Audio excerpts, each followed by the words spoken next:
And we're joined now by NBC's Tom Brokaw and Andrea Mitchell. Good morning to both of you. Morning. This is something special that our country does, buries the president. What does it mean for the country in a moment like this to come together and honor the presidency? Especially during a time we have considerable political chaos in this country. And what I think it does is remind everyone of who we are. We have elected this person, President of the United States. He began his life by serving in the United States military, and then he had a lot of other positions. But I think, as well, we're paying tribute to George Bush and his family as citizens, as models of people who cared about their country and gave back to it in so many ways. He was raised in a wealthy family. He could easily have gone to Wall Street. He did not. He spent his entire life director of the CIA, head of the party, vice president of the United States, UN ambassador, ambassador to China.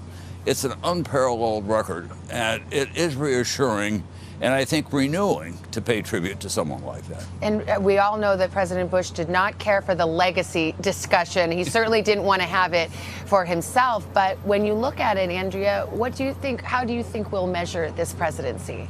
Well, I think history is treating him already far better than we in the media and the public perhaps appreciated him when he ended his presidency, and he was very, distraught, of course, at the loss to Bill Clinton. But the fact is the gentility, the decency, despite his political instincts, he was very competitive in that 1988 campaign, should not be airbrushed.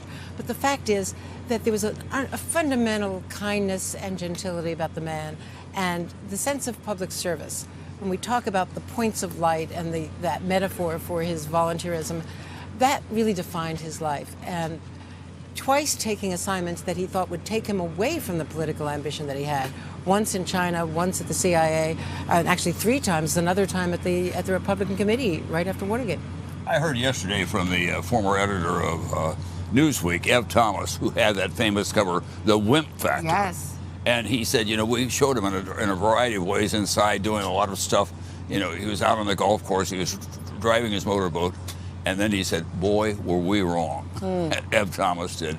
That was one of the times that I remember that President Bush was really unhappy with how he'd been treated, because it was unfair. He was a man of great vigor, but he was not anybody who wanted to draw attention to himself. He was a very loyal vice president to President Bush, to President Reagan. So, I believe he told his biographer that Newsweek cover was the cheapest of cheap shots against him. It hurt. And that was one of the few times he really complained about his treatment. Yeah. But he was so forgiving, and the fact that he didn't, blame the media, it hurt a lot, but he had humor, and he was self-deprecating, and he took credit for the failures, but collectively said, well, we did some things right.